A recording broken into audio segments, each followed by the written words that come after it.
шаруа деген бастан асады. Сіз бізді тастап кетіп бара жатырсыз. Енді қалай күн көреміз? Ой, басым ауырып кетті. Түскі астың уақыты болды, шай ішіп алайықшы. О, шай ішіп алайық. Оған сүт бар ма? Мә, сүт жоқ. Ал дүкенге кім бар? Гүліке? Зат. Динара, Ақназы, Досбол.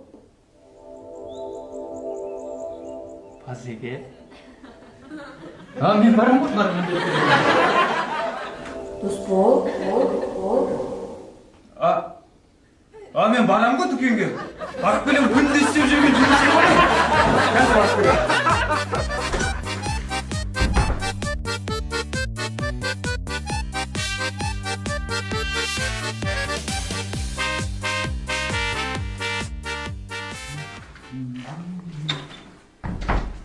Міне алып келдім.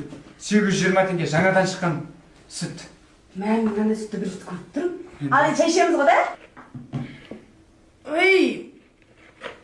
Мына сүт ашып кеткен. Ашып кеткен? Ой, барам да тапсыра салам қазір. Түбіртек алдың ба? Жоқ. Енді тапсыра алмайсың.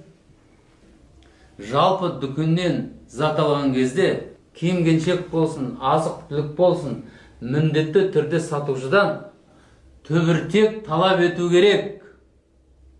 Бүгін қара шай ішеміз.